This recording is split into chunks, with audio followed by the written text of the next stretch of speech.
사탄은 기독교 안에 들어와 있습니다. 대놓고 이단적 교리를 갖고 있는 사람들도 있고, 요즘에 신천지 사태 같은 거 보셨을 겁니다. 말도 안 되는 이단적 교리를 기가 막힌 마케팅으로 조직을 만들어서 거짓의 진실인 것처럼 그렇게 대한민국을 들썩였던 신천지, 교리 자체가 사실 이단이니까 진리를 붙잡으면 쉽게 분별할 수 있을 것입니다. 그런데 더 치명적인 건 교리적으로는 정통 교리를 갖고 있지만 실제의 삶에 있어서는 이단처럼 행동하는 사람이 많습니다. 사탄은 기독교의 옷을 입고 양의 탈을 쓰고 기독교 내부에 들어와 있기 때문에 그렇습니다. 자, 우리는 적지에 있습니다. 한 걸음을 내딛어 보면 우는 사자들이 돌아다니고 그리고 이리떼가 주변에 가득합니다. 이것이 신앙생활하고 있는 우리의 현재의 상태입니다. 내가 너희를 보냄이 양을 이리 가운데 보낸 것 같다. 너희 대적 마귀가 우는 사자같이 두루다니며 삼킬 자를 찾나니 근신하라 깨어라. 원수의 존재가 있다는 것입니다. 자, 빛을 받아들이면 어둠이 분명해집니다. 어둠만 있을 때는 그게 어둠인지도 몰랐는데 빛이 있으니까 대조돼서 어둠의 존재가 드러나기 시작합니다. 빛과 어둠이 구별되기 시작합니다. 우리가 예수님을 받아들이고 하나님 편에 속할 때 빛의 자녀가 됩니다. 비로소 어둠이 보이며 어둠을 분명하게 인식하게 됩니다. 하나님 편에 서면 드디어 어둠의 존재를 보게 되며 하나님의 대적들이 보이기 시작하며 우리 신앙의 원수들이 보이기 시작합니다. 빛을 받아들이면서 어둠을 인식하기 시작한 것입니다.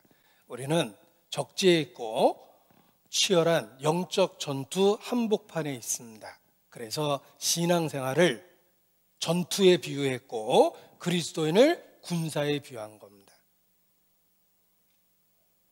신앙생활의 용어가 싸우라, 이기라, 죽이라, 전쟁에서 쓰는 용어를 썼습니다. 동사만 보면 섬뜩섬뜩합니다. 우리가 치열한 영적 전투 속에 있다는 것입니다. 내가 그리스도의 좋은 군사로 나와 함께 고난을 받을지니 우리는 그리스도의 군사며 영적 전쟁터, 치열한 전쟁터 한복판에 있습니다. 그래서 신앙생활에 원수의 존재가 있다, 영적 전투가 있다라는 것을 기억하셔야 됩니다. 그런데 이 적들은 외부에 있는 적보다 사실 내부에 있는 적이 더 무섭습니다. 성 바깥에 모여 있는 적들보다 더 위험한 것은 이미 성 안에 들어온 일부의 적입니다. 그들이 더 치명적일 때가 있습니다. 휴전선 이북으로 있는 무장된 북한군보다 이미 대한민국 깊숙이 들어온 북한에 동조하는 세력이 훨씬 더 국가에는 치명적입니다. 형법 93조 살인죄보다 더 중요한 죄를 다룹니다. 여적죄라고 해서 대한민국에 있으면서 적과 동조해서 대한민국에 대항하는 죄, 그걸 여적죄라고 그러며 사형입니다. 혹 살인은 감형받을 상황이 있지만 여적죄는 감형의 여지가 없습니다. 그냥 사형입니다. 자, 휴전선 이북에 있는 적보다 한국 내에 있는 여적죄를 짓는 사람들이 더 무섭습니다. 영적으로도 그렇습니다. 이미 내부에 들어와 있는 적이 훨씬 더 무서운데 이 원수의 세력이 기독교의 옷을 입고 있습니다. 원수의 세력이 기독교의 옷을 입고 있습니다. 제가 쓴 표현이 아니라 영국 청교도들이 쓴 표현입니다. 사탄은 기독교의 옷을 입고 있다. 예수님도 말씀하셨습니다. 양의 탈을 쓰고 너에게 나오나 속에는 노략질하는 일이라. 거짓 선지자를 삼가라. 기독교 안에 내부 깊숙이 기독교의 용어와 명칭과 형식을 갖고 있는 적들이 있다는 걸 일깨우십니다. 2000년 기독교 역사가 그렇습니다. 진실한 그리스도인을 누가 죽였을까? 기독교 핍박의 역사를 공부해 보면 더 충격적인 것은 기독교인이 기독교인을 죽였다는 것입니다. 2000년 역사가 그렇습니다. 사탄은 기독교 내부에 들어와 있습니다. 그래서 우리의 교회 경험 속에 얼마나 많은 상처가 있고 얼마나 많은 문제를 보았습니까? 사탄은 기독교 안에 들어와 있습니다. 대놓고 이단적 교리를 갖고 있는 사람들도 있고, 요즘에 신천지 사태 같은 거 보셨을 겁니다. 말도 안 되는 이단적 교리를 기가 막힌 마케팅으로 조직을 만들어서 거짓의 진실인 것처럼 그렇게 대한민국을 들썩였던 신천지, 교리 자체가 사실 이단이니까 진리를 붙잡으면 쉽게 분별할 수 있을 것입니다. 그런데 더 치명적인 건 교리적으로는 정통 교리를 갖고 있지만 실제의 삶에 있어서는 이단처럼 행동하는 사람이 많습니다. 사탄은 기독교의 옷을 입고 양의 탈을 쓰고 기독교 내부에 들어와 있기 때문에 그렇습니다. 그들이 어떤 의미에서는 여적죄처럼 더 치명적인 피해를 줄 때가 있다는 것입니다. 예수께서도 자신을 선한 목자라고 선언하실 때 삭군 목자들에 대한 경고를 하셨습니다. 도적이 오는 것은 도적질하고 죽이고 멸망시키려는 것뿐이라. 삭군 목자가 있습니다. 양도 재앙이 아니라 양에 대한 애정이 없습니다. 그냥 기독교를 이용해서 권력과 부를 누리는 것입니다. 종교 역사 속에 그런 일이 많습니다. 그 종교의 대상이 누군가가 중요한 게 아니라 그걸 이용해서 권력과 부를 누리는 것입니다. 지옥 맨 밑구녕에 마귀가 갑니다. 마귀와 그의 사자들. 그리고 바로 위에 거짓 선지자가 갑니다. 마귀만큼 나쁜 짓 한 것이 종교를 이용해서 다른 사람의 영혼을 노략질하는 것입니다. 하나님은 그 죄가 얼마나 중하고 무서운지, 엄한지를 분명하게 말씀에 경고하셨습니다. 불행하게도 기독교 안에 교리적으로는 그냥 정통교리인데 다른 사람의 영혼을 노략질하는 그런 일들이 많이 있습니다. 그래서 우리 개인이 더 정말 주님께 가까이 가야지만, 빛을 가까이 해야지만 어둠을 구별할 수 있고 올바른 신앙을 유지할 수 있는 것입니다. 적들이 있습니다. 치명적인 적은 내부에 들어와 있는 기독교의 용어와 형식을 갖고 있는 이단적 교리나 또는 거듭나지 못한 종교를 이용해 먹는 사람들, 그런 사람들이 더 치명적인 피해를 줄 때가 있다는 것입니다. 정치적으로도 과거 역사를 통해서 현재 이권을 누리는 사람들이 있습니다. 위안부 사건, 고통스러운 역사인데 그걸 통해서 비리를 저지르고 권력을 통해 정당화하는 사람들이 있습니다. 평범한 사람들에게 더 큰 분노를 만들어냅니다. 어디 이용해 먹을 것이 없어서 그 역사를 이용해서 권력과 부를 누릴까? 그런데 영적으로도 그렇다는 것입니다. 원래 옛날 6.25 이후 4대 악질이라는 게 있습니다.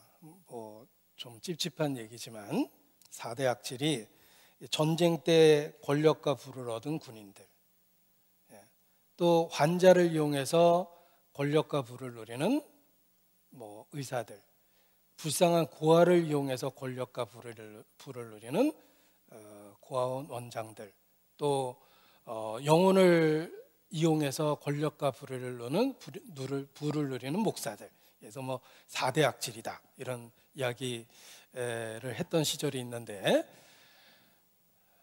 그것이 우리에게 경계가 되는 것입니다.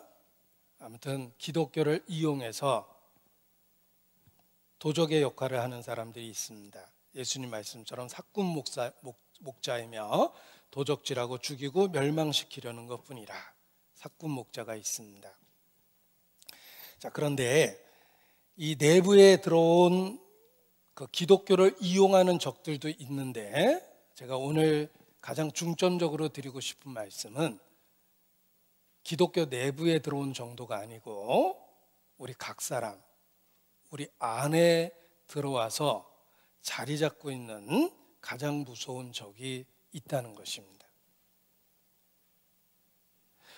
적들이 있습니다. 기독교 내부에 들어온 적이 있습니다. 더 치명적인 건 우리 각 사람 속에, 우리 각 사람 내부에 들어와서 활동하는 적이 있습니다. 신앙생활의 최고의 적입니다. 그 적에 대한 이야기를 드리고자 합니다. 바로 죄성입니다. 우리 속에 죄성이 있습니다. 내 안에 들어와서 자리 잡고 있는 치명적인 적입니다. 내 속에 죄성이 있습니다. 우리 각 사람 속에 들어와 있는 그 죄성에 대한 이야기를 드리고자 합니다. 신앙생활의 최고의 적은 이단적 교리라기보다는 바로 자기 자신입니다.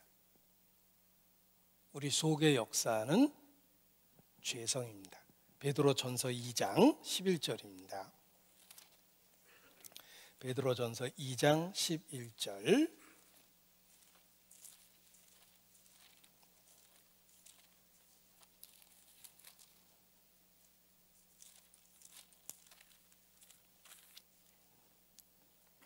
같이 읽겠습니다.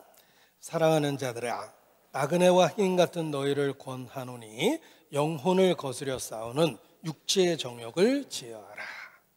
자, 우리의 본향은 천국이며 천성을 향해서 가고 있습니다. 우리의 신앙생활은 철로 역정, 천성을 향해서 가고 있는 과정인데 우리는 나그네와 행인들임에 틀림이 없습니다.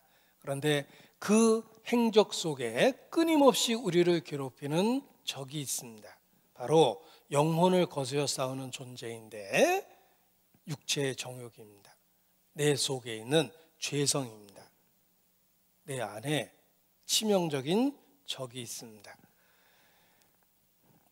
자, 때로는 외부에서 자라는 어떤 종양보다 우리 속에서 자라는 종양이 더 치명적일 때가 있습니다. 종양이 외부에서 자라면 쉽게 진찰되고 쉽게 치료받을 수 있을 것입니다. 더 치명적인 것은 그 종양이 장기 깊숙한 곳에서 자라면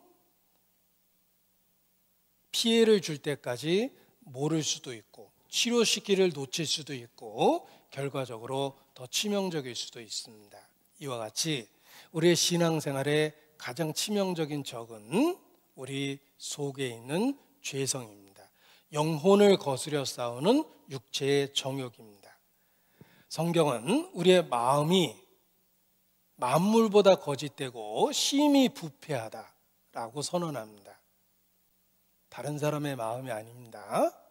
바로 나 자신입니다. 만물보다 거짓되고 심히 부패한 것이 내 속에 있습니다. 샘이 그 더러운 물을 늘 쏟아내는 것과 같이 끊임없는 악을 우리 마음이 품어냅니다. 우리의 마음이 어떤 모양으로 어디에 존재하는지 모르겠지만 아무튼 분명한 것은 끊임없이 환경만 주어지고 자극만 주어지면 끊임없이 악을 토해냅니다. 미움, 시기, 분노, 질투, 음란, 정욕, 모든 종류의 죄를 마음에서 끊임없이 뿜어냅니다. 육체의 정욕 내 안에 있는 영적인 적입니다. 그래서 사람 마음을 씨 뿌리는 비유로 해보면 사람 마음을 밭에다 비유했습니다. 밭에는 외부로부터 뿌려진 씨앗만 자라는 게 아닙니다. 밭은 외부로부터 심어진 씨앗만 자라는 게 아니라 이 농사꾼의 이야기를 들어보면 흙은 절반은 풀씨 같다. 흙 반 그리고 풀씨 반 이걸 뒤섞어 놓은 게 밭이다. 어디서 자라는지 어디서 왔는지 모르겠지만 심지도 않은 잡초가 저렇게 끊임없이 이런저런 모양으로 밭에서 솟아나는지 이렇게 이야기합니다. 그래서 이 밭이 흙 50%, 풀씨 50%를 뒤섞어 놓은 것 같다라고 표현하는데 그렇습니다. 우리 마음이 그렇다는 거예요. 우리는 외부로부터 심겨진 말씀만 우리 마음에서 자라는 것이 아니라 만물보다 거짓되고 심히 부패한 마음 속에 온갖 죄성이 이런저런 모양으로 자라고 위치를 자리 잡고 있다라는 것입니다. 그것이 우리의 마음입니다. 그래서 빛이 비춰지면 그 마음 속에 있는 죄성의 끔찍함을 더 확실히 보게 됩니다. 내 마음 깊은 곳 무엇이 자리 잡고 있나 깨끗하고 아름다운 것 그런 것 있다 하겠나 내 마음 깊은 곳 무엇을 생각하고 있나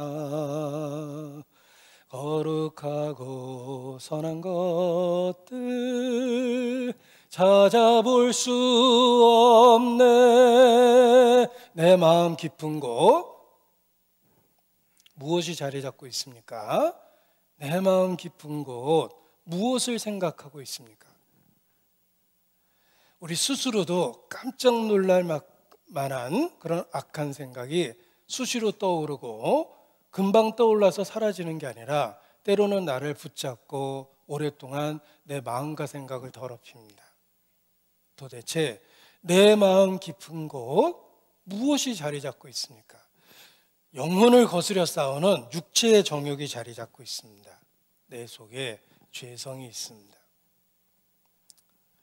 어린 시절 체병 검사했던 기억이 있는데 결코 살아있는 한 지울 수 없는 충격적인 기억을 갖고 있습니다. 우리 체병 검사죠. 깜빡 잊고 안가지 갔다가 친구 거 덜어서 같이 냈다가 낭패 본 경우가 있습니다. 체병 검사 이후 며칠 뒤에 선생님이 그 리스트를 갖고 나타나십니다. 그리고 이제 공개적으로 불러줘요. 1번 나와 회충. 그럽니다. 한동안 또 별명이 회충이 됩니다. 그러면 주번 물 떠와 그래가지고 꼭 그 앞에서 약을 먹였어요. 2번 나와 회충, 편충, 요충. 또 별명이 또 한동안 회충, 편충, 요충이 됩니다. 그래서 그 자리에서 약을 먹였습니다. 그런데 더 끔찍한 건 그 다음 날이에요. 선생님이 꼭 조사합니다. 자, 한 마리 손들어, 두 마리 손들어.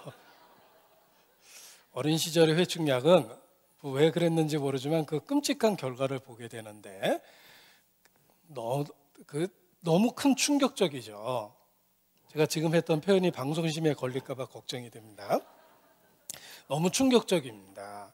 결코 잊을 수 없는 그 광경을 봤는데 더 끔찍한 건 그 모든 것들이 내 속에 있었다는 거예요. 더 끔찍하잖아요.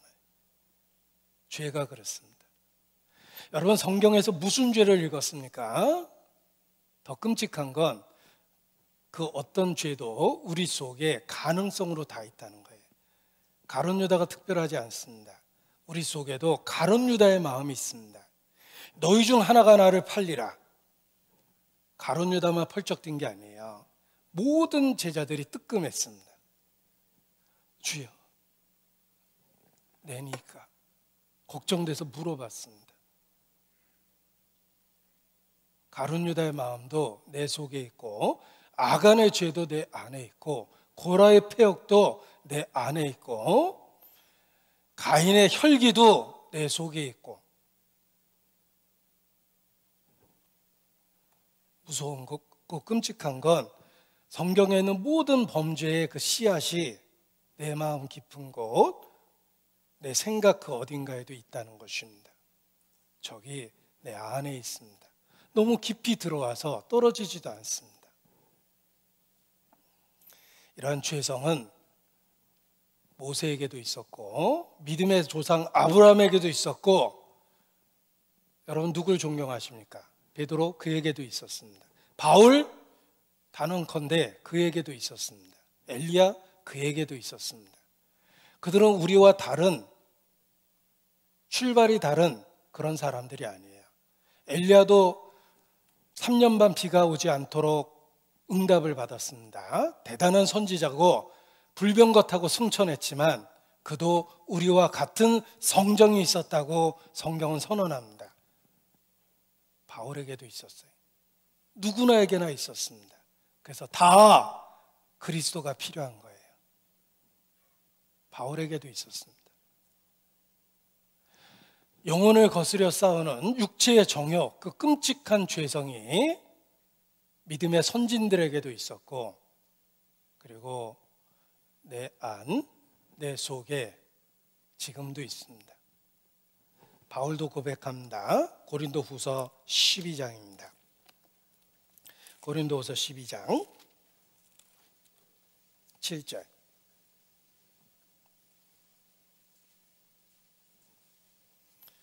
고린도서 12장 7절.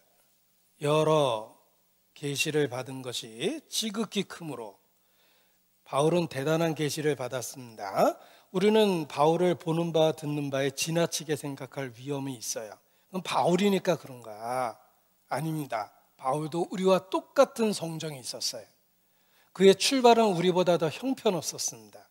해방자의 핍박자의 포행자였습니다. 사도 바울, 그에게도 죄성은 있습니다. 여러 계시를 받은 것이 지극히 크므로 너무 자고하지 않게 하시려고 내 육체, 바울의 육체에도 있었습니다. 가시, 그게 뭔지 궁금하시죠? 곧 사단의 사자를 주셨다 그랬어요. 이는 나를 쳐서 너무 자고하지 않게 하려 하심이라. 바울 속에도 사단의 사자가 있었습니다. 사탄의 역사가 바울 은밀한 곳에 있었습니다. 그것이 때로는 질병도 만들고, 때로는 좌절하게 만들고 낙담하게 만들고, 때로는 유혹, 강한 유혹도 만들어냅니다. 바울 속에도 육체의 가시가 있었어요.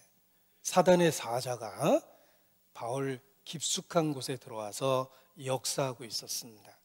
죄성은 누구나 있습니다. 하나님이 주신 거룩한 빛을 갖고 자신의 죄성을 보면 더럽고 혐오스럽고 끔찍하고 견디기 어려울 정도로 혐오스럽습니다. 그 죄가 내 마음 깊은 곳, 내 생각 깊은 곳, 그 한편에 자리 잡고 있다는 것입니다. 그래서 수시로 역사합니다. 철로역정, 존 버년이 쓴 기독교 우화 소설입니다. 기독도가 천성을 가는 중에 엄청나게 절망합니다. 사망의 음침한 골짜기를 지났던 그때입니다. 사망의 음침한 골짜기를 지나고 있는 그때 끊임없는 음성을 듣습니다. 어떤 음성은 자기 속에서 나온 것 같아요. 하나님을 모독하는 음성입니다. 하나님의 말씀을 폄하합니다. 자기는 그러고 싶지 않은데 심지어는 하나님께 대드는 생각도 있습니다. 아무튼 신성모독적인 생각이 끊임없이 솟아나서 기독도가 엄청나게 당황합니다. 이게 외부로부터 들린 건지 내 속에서 들린 건지 아니면 내 자신이 하는 생각인지조차도 헷갈릴 정도로 끊임없이 악한 생각이 들어서 엄청나게 고통을 받습니다. 존 버년이 무엇을 묘사한 것입니까? 우리 속에 있는 영혼을 거스려 싸우는 육체의 정욕을 묘사한 것입니다. 제가 처음 예수님을 믿었을 때 누군가가 2권의 책을 선물했습니다. 처음 봤던 신앙서적입니다. 하나는 카타콤의 순교자라는 로마 시대의 순교자들의 이야기였습니다. 또 하나는 우찌무라 간조라는 일본 사람의 간증집 구안록입니다. 구안록을 어려운 책이지만 잘 읽었어요. 우찌무라 간조가 하나님을 찾는 과정 속에서 신성모독적인 생각이 자기 마음을 가득 채우는 걸 보고 당황합니다. 얼마나 고통스러웠는지 동네 목사를 찾아가서 내가 이런 생각까지 하고 있다고 털어놓으니까 그 동네 목사가 상담하기를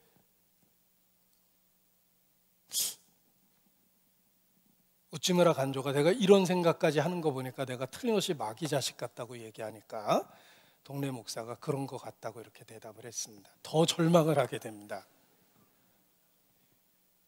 근데 우찌무라 간조가 복음을 확실히 깨달은 이후에 그 목사는 한 번도 빛을 받아본 적이 없기 때문에 죄가 뭔지를 모르고 있었다라고 얘기를 합니다. 여러분은 어떻습니까? 정말 빛이 마음에 비춰졌다면 영혼을 거스려 싸우는 육체의 정욕, 자기 속에 있는 죄를 보게 됩니다. 그것이 얼마나 더럽고 혐오스럽고 끔찍한지를 철저하게 틀림없이 보게 됩니다. 모든 그리스도인의 동일한 경험입니다. 세상에 있는 너희 형제들도 동일한 고난을 당하는 줄 알미라. 동일한 고난이 있습니다. 육체 속에 영혼을 거스려 싸우는 죄성이 있습니다. 찰스 스펄전 1800년도 영국의 설교자입니다. 그는 고백합니다. 주여, 내 속에 괴물이 있나이다. 어거스틴은 최악의 원수인 내 자신에게서 건지소서 날마다 눈물로 기도했습니다. 자기 자신에서 건져달라고 그랬어요. 이 사망의 몸에서 나를 건져내 달라고 어거스틴은 날마다 기도했습니다. Amazing Grace라는 시를 쓴 존 뉴턴, 그는 말하기를 내 속에 최악의 가장 사악한 교황이 있다. 역사를 배워보라. 사악한 교황이 얼마나 많은가. 가장 사악한 교황은 내 속에 있다. 존 뉴턴의 고백입니다. 존 베리지라는 그리스도인은 자신에 대해서 오 마음이여, 너는 도대체 누구란 말인가. 어리석고 불합리한 덩어리, 세상에서 가장 헛되고 간사하고 악하며 어리석은 자, 바로 너구나. 자기 마음을 보고 그렇게 얘기를 했어요. 우리가 비록 여호와는 나의 목자라고 고백하며 목자를 따르고 있지만 사망의 음침한 골짜기를 지나기도 합니다. 왜냐하면 죄가 내 안에 깊숙이 자리 잡고 있기 때문에 그렇습니다. 그래서 죄의 실상을 신앙생활 가운데 처절하게 경험하게 됩니다. 비록 예수님을 나의 주와 구주로 믿고 목숨처럼 소중히 여기고 주님에 대한 신앙을 날마다 고백하고 있지만 그럼에도 불구하고 내 마음 깊은 곳 한편에 죄성이 움직이고 있다는 것을 날마다 보게 됩니다. 내가 예수님 믿기 전에는 대수롭지도 않게 생각했던 죄, 또 사소하다고 생각했던 죄, 그런 죄가 너무나 또렷하게 보이고 자기 자신이 혐오스러울 정도로 그 죄가 너무 잘 보입니다. 마치 햇빛이 비춰지면 더럽고 역겨운 것이 함께 드러나는 것처럼 원래 있었던 건데 어둠 때문에 못 봤던 그것들을 내가 말씀의 빛이 비춰지니까 그 더러운 것들을 보게 되는 것입니다. 캄캄한 지하실에서 움직일 때는 얼마나 더러운지 몰랐습니다. 해가 뜨고 빛이 창살 사이로 조금 들어왔습니다. 뽀얀 먼지가 보입니다. 원래 있었는데 내가 못 본 거예요. 여기가 먼지구덩이거든요. 해가 더 밝아져서 빛이 더 많이 들어옵니다. 거미줄도 보입니다. 거기에 죽은 벌레가 매달려 있는 것도 보입니다. 아까부터 있었는데 내가 어두워서 못 봤던 거예요. 빛이 더 밝아지니까 바닥에 죽은 쥐도 보입니다. 그리고 빛이 밝아지는 걸 보니까 그 죽은 쥐 속에 뭔가 우글우글거리고 있는데 작은 구더기가 가득하다는 것도 보게 됩니다. 이렇게 더러운 곳에서 내가 아까부터 움직이고 있었구나. 새삼 깨닫게 됩니다. 영적으로 똑같은 경험을 합니다. 여러분의 신앙이 자라면 자랄수록 빛이 더 밝아집니다. 빛이 밝아지면 밝아질수록 어둠이 어둠으로 또렷하게 나타납니다. 죄가 더 혐오스럽고 죄가 더 끔찍스럽게 보입니다. 그것이 우리 신앙생활 과정 속에서 누구나 경험하게 되는 동일한 역사입니다. 정도와 차이는 있고 시기는 다를 수 있지만 그런 경험이 없을 수가 없어요. 빛은 어둠을 드러내기 때문에 그렇습니다. 성령이 내 안에 오셨습니다. 예수님을 믿고 의지할 때 성령을 내 마음에 부어주셨습니다. 마음의 할례를 받게 됐습니다. 굳은 마음을 제하고 부드러운 마음을 주셨습니다. 성경에 굳은 마음을 제하고 부드러운 마음을 줄 것이라, 돌 같은 마음을 제하고 고기 같은 부드러운 마음을 준다고 약속하셨는데, 예수님의 이름을 부른 이후에 분명하게 우리에게 주신 변화입니다. 저는 제 자신에 대해서도 생각합니다. 제가 그렇게 순진하진 않습니다. 그리고 제가 말씀에 대해서도 그렇게 단순하게 받아들일 정도로 그렇게 단순하지도 않아요. 저는 어려서부터 순진하지도 않았고 내 머리는 아주 복잡했고 여러 가지 논리로 성경 말씀을 논단했습니다. 철학적 논단, 그런 거로 시간을 허비했어요. 기독교를 비난하는 책들은 다 읽어봤다고 제가 언젠가 간증을 했는데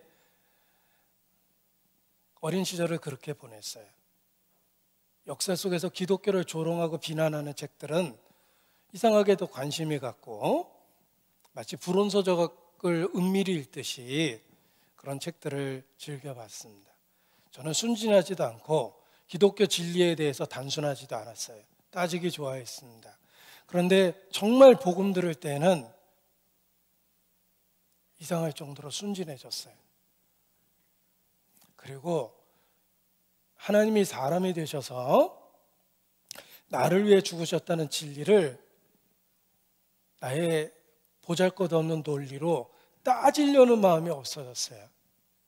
그건 따질 수 있는 진리가 아니었습니다. 사실이었기 때문에 그냥 받아들였어요. 하나님이 굳은 마음을 제하고 부드러운 마음을 주셨다라고 확신합니다. 마음의 할례를 주셨어요. 그래서 복음 그대로 받아들인 거예요. 너희가 돌이켜 어린아이와 같이 되지 아니하면 결단코 천국에 들어가지 못하리라. 주님이 그렇게 만들어 버리셨어요. 그래서 순진하지도 않던 제가, 그렇게 단순하지도 않던 제가 복음 앞에서는 복음을 사실로 받아들일 수밖에 없었고, 그래서 예수님에 대한 믿음을 고백하게 된 것입니다.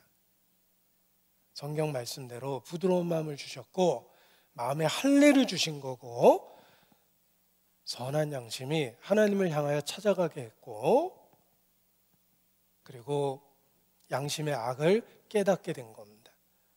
성령께서 하시는 일입니다. 성령은 양심의 악을 깨닫게 하시며 선한 양심이 하나님을 향하여 찾아가도록 하십니다.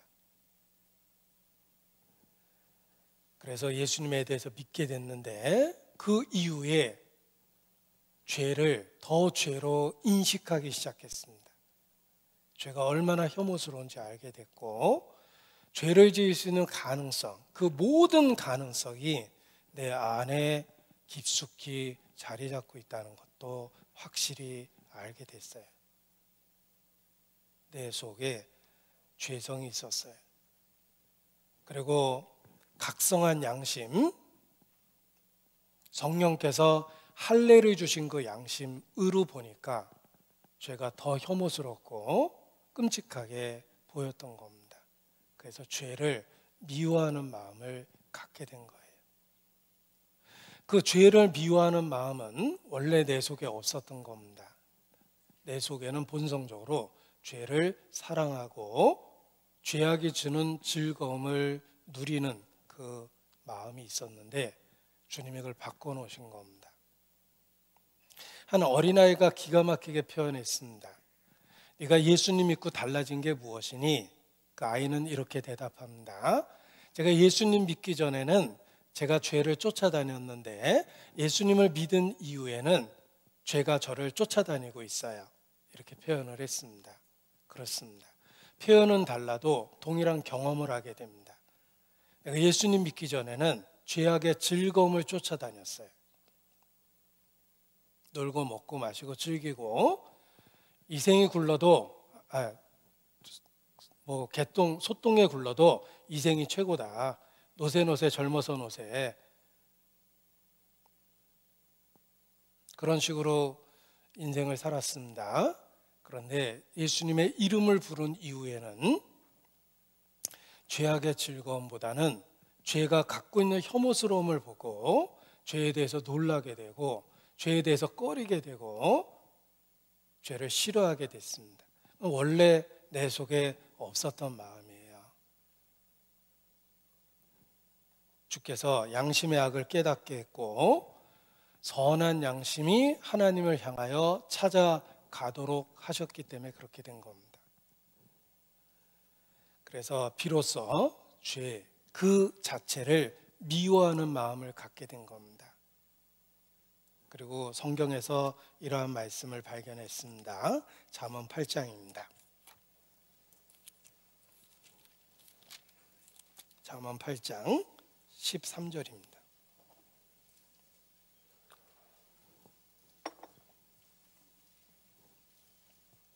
잠언 8장 13절 여호와를 경외하는 것은 악을 미워하는 것이라. 나는 교만과 거만과 악한 행실과 패역한 입을 미워하느니라. 하나님은 의롭고 거룩하십니다. 죄를 미워하십니다. 죄가 구체적으로 무엇입니까? 교만과 거만과 악한 행실과 패역한 입, 기타 등등입니다. 하나님은 죄를 미워하십니다. 하나님이 내 안에 새 마음을 주셨는데 바로 죄를 미워하는 마음을 주셨습니다. 여호와를 경외하게 하신 것입니다. 여호와를 경외하는 것은 말을 거룩한 말투를 하는 게 아닙니다. 거룩한 척하는 게 아닙니다. 여호와를 경외하는 것은 악을 미워하는 것입니다. 주께서 각성시킨 양심은 죄가 얼마나 더럽고 끔찍한지를 보게 해주고 죄를 미워하는 마음을 주십니다. 그래서 예수님을 믿으면 누구든지 분명하게 경험하게 되는 것은 죄의 즐거움을 잃어버립니다. 예전처럼 죄가 그렇게 즐겁질 않아요. 죄가 아주 당혹스럽게 하고 곤란하게 하고 통증을 만듭니다. 예수님은 죄를 즐겁게 느끼던 그 본성으로부터 우리를 건져주셨기 때문에 그렇습니다. 여호와를 경외하는 신, 성령을 우리 마음에 부어주셔서 죄를 미워하는 마음을 갖게 하신 겁니다. 그래서 비로소 죄를 죄로 여기게 됩니다. 죽은 시체 위에 무거운 쌀가마 올려놔도 치워달란 말 안 합니다. 죽은 시체는 무게를 느끼지 못합니다. 그러나 살아있는 사람에게 무거운 쌀가마를 올려놓으면 무겁다고 고통스러워합니다. 죽은 영혼은 죄의 무게를 못 느껴요. 입에 욕을 달고 살지만 죄의 무게를 못 느끼니까 욕하는 습관이 안 없어지는 거예요. 그러나 각성된 영혼, 선한 양심, 살아난 영혼은 죄의 무게를 느낍니다. 그래서 고통스러워합니다. 내 죄악이 내게 미침으로 우러러볼 마음도 사라졌음이니이다. 내 죄가 머리털보다 많사오니 내 마음이 사라졌음이니이다. 죄의 고통을 느끼기 시작합니다. 처음 예수님 믿을 때만 생기는 고통이 아닙니다. 살아있는 한, 주의 이름을 부르는 한 신앙생활의 모든 과정 속에서 죄의 통증을 느낍니다. 내가 영적으로 살아있다는 증거입니다. 아이러니컬하지만 내가 죄의 무게를 느끼고 있다는 건 영적으로 살아있다는 증거입니다. 양심이 살아났기 때문에 그래요. 하나님을 향하여 찾아가고 있기 때문에 영적인 센서티브가 있는 거예요. 죄악에 대한 고통을 느낍니다. 베드로전서 3장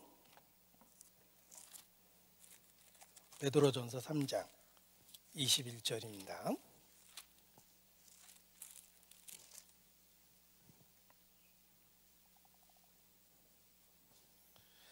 물은 예수 그리스도의 부활하심으로 말미암아 이제 너희를 구원하는 편이 곧 세례라. 세례, 물속에 들어갔다 나옵니다. 죽고 부활함, 그리스도의 죽음과 부활에 동참하는 다는 뜻을 갖고 있는 의식입니다. 너희를 구원하는 편이 세례라. 육체의 더러운 것을 제하여 버림이 아니요, 아직은 죄성이 우리 속에 있습니다. 오직 선한 양심이 하나님을 향하여 찾아가는 것이라. 진행형이죠. 반복적이고 현재도 경험하는 겁니다. 우리 자신이 확실히 구원받았다는 증거는 복음에 대한 지적 진술이 아닙니다. 선한 양심이 하나님을 향하여 찾아가는 것이며, 구체적인 것은 죄에 대한 통증을 갖고 있고 무게감을 느끼며 죄의 즐거움을 잃어버렸다는 거예요.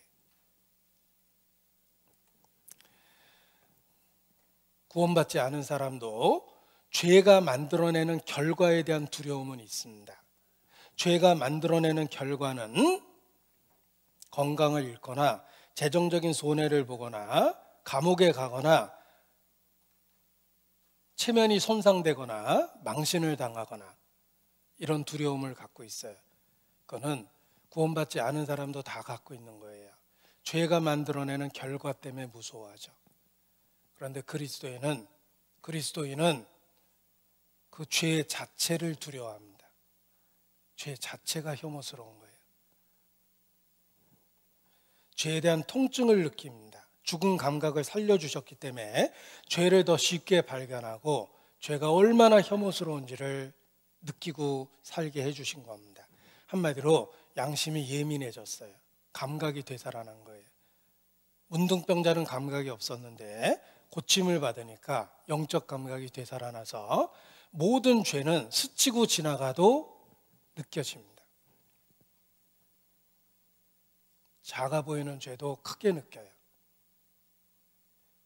하늘을 우러러 한 점 부끄러 먹기를 입새에는 바람에도 나는 괴로워했다. 그 시인의 고백처럼 입새에는 바람도 느낍니다.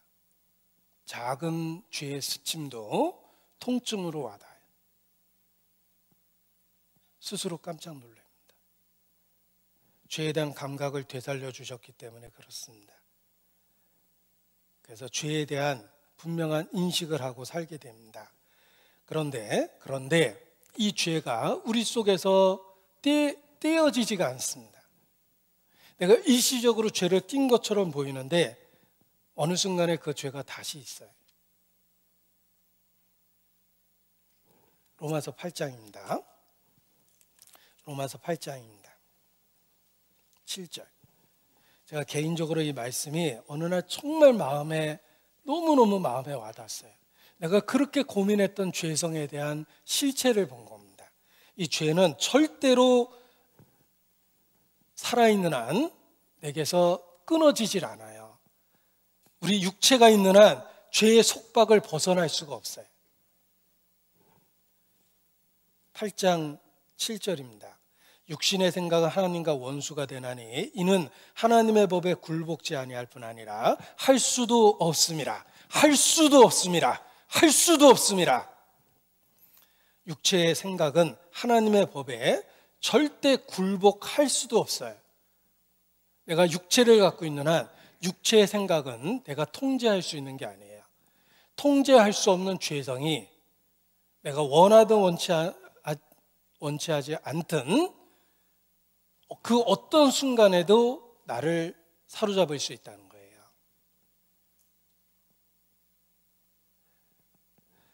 죄의 속박이 있다는 걸 알았습니다. 그래서 몸의 구속을 기다리고 주님 다시 오시기를 사모하게 되는 겁니다. 이 연약한 육체를 벗어버리고 싶거든요. 그러나 육체를 갖고 이 땅에 있는 한은 육체의 생각은 하나님의 법에 굴복 안 합니다. 내가 주의 이름을 부르는 순간에도 육체의 생각은 있고, 희생하고 있는 순간 한편에도 육체의 생각은 있고, 교회에서 봉사하고 있는 그 한순간에도 육체의 생각은 활발하게 움직입니다. 하나님의 법에 굴복할 수 없기 때문에 그래요. 그래서 찬송하는 그 순간에도 죄악이 떠오르고, 기도하는 순간에도 마음이 냉랭해지고, 하나님의 놀라운 은혜를 늘 듣는 이야기처럼 습관적으로 듣고, 중요한 말씀 들을 때도 집중이 안 되고, 육체가 그렇게 만드는 거예요. 죄의 속박이 있다는 걸 깨닫습니다. 구수인이 그 피부를, 표범이 그 반점을 변할 수 있느냐? 할 수 있을진데, 악에 익숙한 너희도 선을 행할 수 있으리라. 할 수 없다는 뜻이에요. impossible입니다. 내가 육체를 갖고 있는 한 내 속에 원치 않는 죄성이 있어요. 로마서 7장입니다. 로마서 7장 18절. 내 속 곧 내 육신에 선한 것이 거하지 아니하는 줄 아노니 원함은 내게 있으나 선을 행하는 것은 없노라. 선을 행하는 것은 없노라. 거기 나눠주 있죠? 숫자가 써 있죠? 숫자 1번을 밑에를 읽어보면 행할 능력이 없다는 뜻이에요. 주께서 주신 새 마음은 하나님 뜻대로 살고자 하는 본성을 만들어줍니다. 내 안에 없었던 것인데 그런 본성이 생겼어요. 정말 주님 안에서 하루를 살아도 그렇게 살고 싶다. 그런데 내 육신에 선한 것이 거하지 않습니다. 행할 능력이 없어요. 무능한 자기 자신을 처절하게 깨닫습니다. 21절. 그러므로 내가 한 법을 깨달았노니. 깨달았다고 그랬죠? 확실히 알게 됩니다. 정말 빛 가운데 있으면 어둠이 어떻게 작용하는지를 확실히 알게 됩니다. 선을 행하기 원하는 나에게 악이 함께 있습니다. 이것이 우리가 이 땅에 존재하는 한 매일의 삶에서 경험됩니다. 그래서 22절. 내 속사람으로는 하나님의 법을 즐거워하되 내 지체 속에서 한 다른 법이 내 마음의 법과 싸워 내 지체 속에 있는 죄의 법 아래로 나를 사로잡아 오는 걸 보는도다. 매일 매 순간에 봅니다. 그래서 매일 매 순간에 나는 날마다 죽노라 선언할 수밖에 없고, 이 끔찍한 육체로부터 나를 건져주실 주님의 다시 오심을 사모할 수밖에 없습니다. 몸의 구속을 간절히 기다리게 됩니다. 우리는 치열한 영적 전투 속에서 매일의 삶을 살게 됩니다. 내 육체에 하나님의 법에 끝까지 굴복 않는 죄성이 살아있는 모든 순간에 작용하고 있기 때문에 그렇습니다. 그래서 하나님의 은혜를 그렇게 강하게 느끼고도 금방 잊어버리고, 그 사랑이 얼마나 놀랍고 큰지 알면서도 그것을 그냥 진부한 이야기로 치부해버리기도 하고, 말씀을 묵상하려고 노력하는 그 순간에도 수시로 잡념이 떠오르기도 하고, 집중력조차도 없고, 기도하는 순간에조차도 머릿속에 다른 생각이 떠오릅니다. 우리 속에 영적인 전투가 벌어졌어요. 자, 이런 치열한 전투 속에서 우리가 해야 될 건 딱 하나입니다. 구세주의 도움이 필요해요. 현재의 도움이 필요합니다. 내가 죽는 순간에 나를 천국으로 데려가시는 은혜뿐만 아니라 현재 이 치열한 전투로부터 나를 건져줄 구세주의 도움이 절실히 필요합니다. 우리의 육체 속에서 작용하는 죄성은 하나님 앞에 여지없이 우리의 교만을 무너뜨려 버립니다.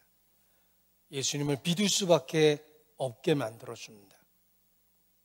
내가 예수님을 믿을 수밖에 없는 절대적인 이유는 내 속에 아직도 존재하는 죄성이에요. 내가 선을 행하되 자랑할 게 없는 이유는 끈질기게 하나님의 법에 복종치 않는, 현재도 작용하는 죄성 때문에 그렇습니다. 내 안에 있는 죄성은 예수님을 믿는 믿음의 절대적인 이유가 됩니다. 그래서 주의 도움을 구하는 부르짖음을 더 간절하게 하고 더 크게 주의 도움을 외쳐 부르게 그 죄성이 만들어주는 겁니다. 근데 이러한 그 과정이 정말 주님께 가까이 가면 갈수록 더 경험하게 된다는 것입니다. 주님께 가까이 가면 갈수록 더 치열한 영적 전투를 경험하며 그 치열한 영적 전투 속에서 주의 이름을 부르게 되는 것입니다. 살려달라고. 고린도후서 7장입니다. 고린도후서 7장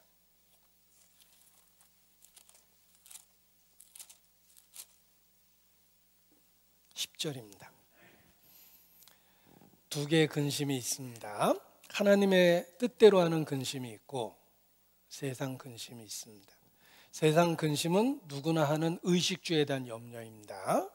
하나님 뜻대로 하는 근심은 성령께서 사로잡아야지만 하는 근심입니다. 10절, 하나님 뜻대로 하는 근심은 후회할 것이 없는 구원에 이르게 하는 회개를 이루는 것이요 세상 근심은 사망을 이루는 것이니라. 치열한 영적 전투를 경험하면 자기 자신에 대해서 회개하게 됩니다. 그 회개는 후회할 것이 없는 구원에 이르게 합니다. 구원의 진리에 다가가게 하며 구원의 진리를 붙잡게 하며 매달리게 하며 의지하게 하며 그 손을 결코 놓지 않게 만들어줍니다. 하나님 뜻대로 하는 근심이 있습니다. 죄성과의 싸움입니다.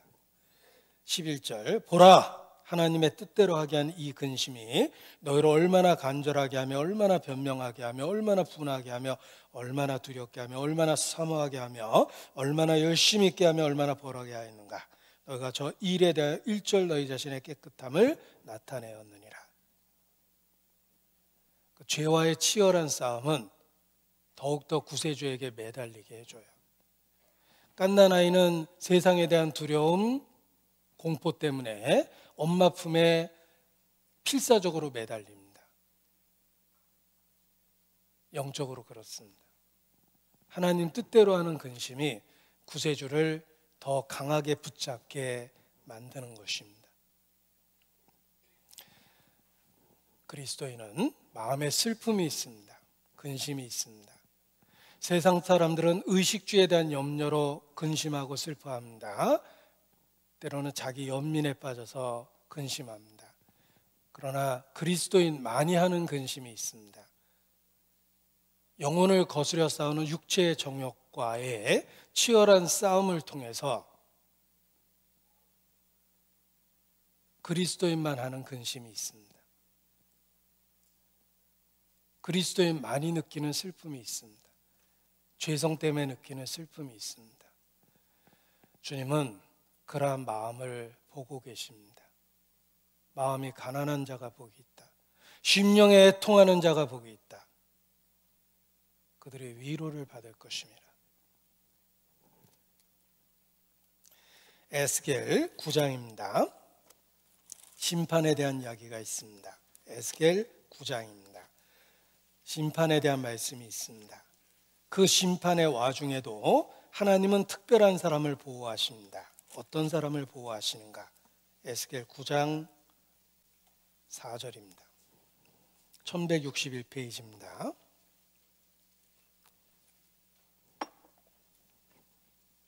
에스겔 9장 4절, 이르시되 너는 예루살렘 성읍 중에 순행하여 그 가운데서 행하는 모든 가증한 일로 인하여 탄식하며 우는 자의 이마에 표하라 하시고, 그리고 5절에 보면 다 쳐서 죽이라고 얘기합니다. 6절.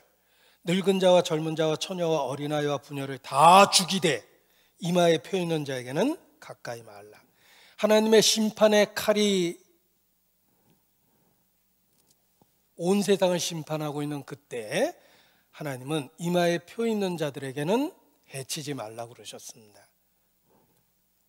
성읍 중에 일어나는 일로 인하여 탄식하며 우는 자입니다. 애통하는 자가 복이 있습니다. 하나님을 등진 이 세상이 슬프지 않습니까? 더 슬픈 건 하나님을 등지고 모욕하는 그 죄가 내 속에도 있다는 거예요. 자기 자신에 대해서 슬프지 않습니까? 내 속에서 일어나는 일들로 인해서 고통스럽지 않습니까?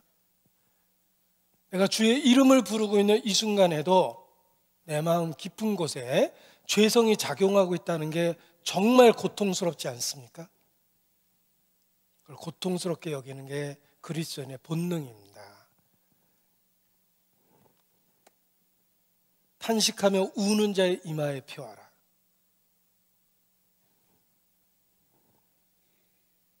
그리스도인의 마음에는 죄로 인한 죄 그 자체에 의한 슬픔이 있습니다.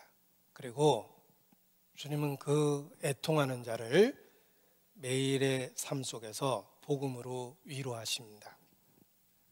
그리스도인에게, 참된 그리스도인에게 치열한 영적 전투가 있다. 그 치열한 영적 전투가 그 마음 한복판에서 일어나고 있다 라는 이야기를 드렸는데, 원수가 내 속에 들어와 있다는 겁니다. 사단의 사자가 내 육체에 있습니다. 우리가 할 수 있는 건 무능한 양이 목자의 도움을 요청하는 것과 같은 것입니다. 우리가 이 육체에 살면서 할 수 있는 건 딱 하나입니다. 주께 살려달라고 부르짖어야 돼요. 살려달라는 부르짖음은 자존심과 체면을 버려야 됩니다. 교만한 자는 죽으면 죽었지 절대 부르짖지 않습니다. 교만은 절대 부르짖지 않습니다. 겸손하고 하나님 앞에 깨어지고 자신의 죄를 철저하게 인정해야지만 살려달라는 부르짖음이 나오는 거예요. 이스라엘이 애굽에서 대접받을 때는 애굽 생활에 만족했습니다. 애굽에서 고난받았던 그 시절에 비로소 울부짖었고 그 부르짖음을 하나님이 들으시고 모세를 보내신 것입니다. 400년 걸렸어요. 애굽에서 부르짖기까지 400년 걸렸습니다. 우리도 마찬가지예요.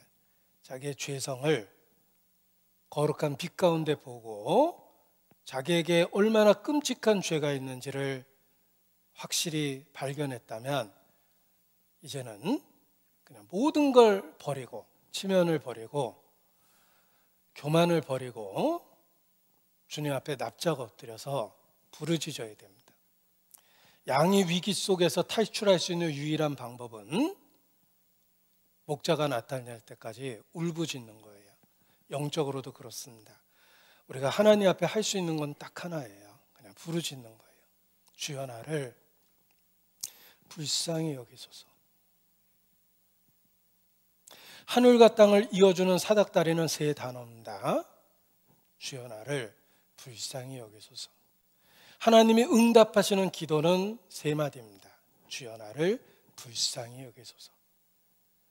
그것이 죄성이 있는 우리가 구세주 앞에 가져야 될 태도입니다. 제가 예전에는 이런 찬송 안 불렀는데 확실하게 예수님 믿고 나서 부르는 찬송입니다. 예수여 이 죄인을 불쌍히 여겨 주소서. 벌레만도 못한 내가 용서받기 원합니다. 자존심을 버리고 교만함을 버리고 자기의 죄로 인해서 슬퍼한다면 창조주 앞에 벌레만도 못한 내가 아멘으로 고백이 됩니다. 바리새인처럼 뻔뻔하게 내가 저기 있는 세리와도 같지 아니하고 일주일에 2번씩 금식하고 소득의 11조를 드리고 자기의 보잘것없는 선행을 의지해서 기도하는 게 아니라 주의 놀라우신 긍휼만 바라보고 불쌍히 여겨달라고 기도하게 되는데 그 기도에 구세주가 응답하십니다. 그리고 자녀로서 확신을 마음에 채워주십니다. 제가 지난주에 부르짖음이 우리의 해야 될 일이다 라고 말씀을 드리고 제가 개인적으로 부르는 찬송을 소개해 드렸는데 제가 개인적으로 부르는 찬송이라고 이렇게 말씀을 드렸는데 그래서 제가 영어로 불렀더니 마음에 문제된 분들이 계십니다. 그래서 오늘은 번역해서 불러드리도록 하겠습니다. 인애하신 구세주여 내 말 들으사 죄인 오라 하실 때에 날 부르소서. 자비하신 보좌 앞에 끌어엎드려 자복하고 회개하니 믿음 주소서. 주여 주여 내 말 들으사 죄인 오라 하실 때에 날 부르소서. 주여 나를 불쌍히 여기소서. 내가 예수님을 구세주라 고백하는 그 음성은 한마디로 주여 나를 불쌍히 여기소서라는 비명소리입니다. 놀라운 건 주께서 응답하셨습니다. 시편 32편입니다. 시편 32편 5절입니다.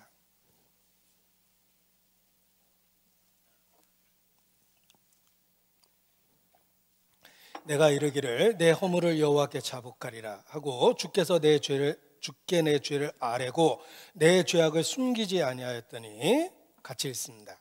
곧 주께서 내 죄의 악을 사하셨나이다. 주께서 내 죄의 악을 사하셨나이다. 죄사함의 기쁨을 노래할 수 있는 이유는 딱 하나입니다. 그 앞에 무엇을 했습니까? 3가지죠. 내 허물을 여호와께 자복했습니다. 주께 내 죄를 아뢰었습니다. 내 죄악을 숨기지 않았습니다. 내가 한 거는 딱 하나예요. 죄를 인정하고 살려달라고 부르짖었어요. 그랬더니 곧 주께서 내 죄의 악을 사하셨나이다. 누가 이 사망의 몸에서 나를 건져내랴. 우리 주 예수 그리스도로 말미암아 하나님께 감사리로다. 여러분 그 문장은 붙어 있습니다. 내가 살려달라고 부르짖는 그 순간에 우리 주 예수 그리스도로 말미암아 우리를 건지셨습니다. 죄사함의 기쁨은 죄에 대한 자백과 동시에 일어나는 거예요. 단 한 번 있는 게 아닙니다. 매일의 삶 속에서 나는 죄사함의 감격 속에서 살 수 있습니다. 왜? 매일의 삶 속에서 죄를 인정하고 있기 때문에 그렇습니다. 그것이 주를 만날 기회예요.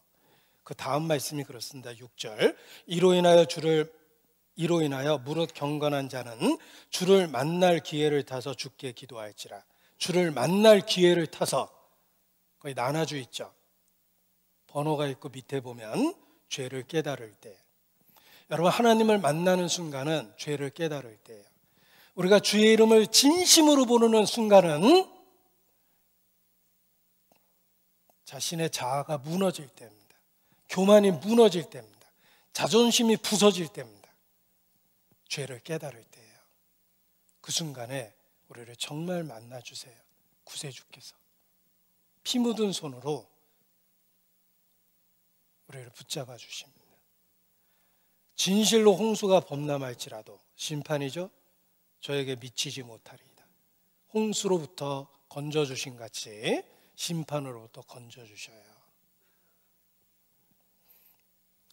우리가 예수 그리스도의 이름을 부른다는 것은 쉽게 번역하면 자신의 죄를 인정하는 것입니다. 자신이 얼마나 무능한지를 자백하는 것입니다. 그때 기꺼이 우리를 만나 주십니다. 주여 나를 불쌍히 여기소서. 놀랍게도 그 단순한 기도에 응답해 주셨습니다. 나에게 실망하고 내 자신 연약해 고통 속에 눈물 흘릴 때에 제가 이제 그 가사가 그대로 내 상황 같아서 제가 이렇게 스스로 이렇게 적용을 해서 불러봅니다. 힘들고 지쳐 낭망하고 넘어져 일어날 힘 전혀 없을 때에 우리의 매일의 삶이 그렇죠. 조용히 다가와 손잡아 주시며 나에게 말씀하시네. 너는 내 아들이라 오늘날 내가 너를 낳도다. 너는 내 아들이라 사랑하는 내 아들이라.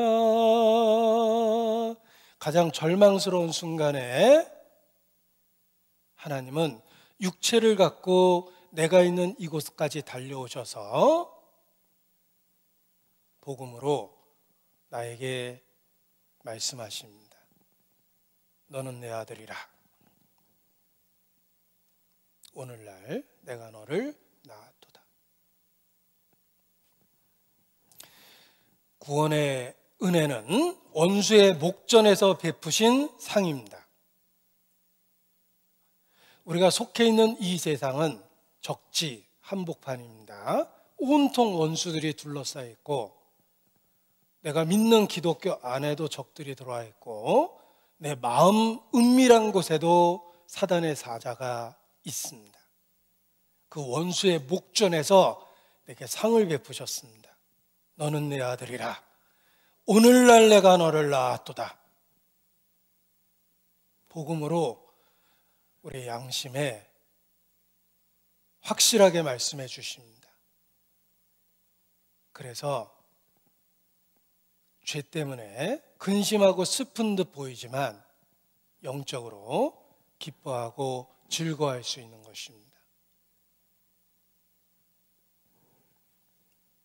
원수의 목전에서 베푸신 상, 이것이 구원의 은혜이며 아직도 우리 속에 있는 죄성으로 인해서 날마다 그 은혜를 일깨워 주시고 그 사랑이 얼마나 크고 놀라운지를 매일의 삶에서 입증하십니다. 그 사랑의 넓이와 길이와 높이와 깊이의 어떠함을 우리의 연약한 이 마음속에 확실하게 알려주십니다.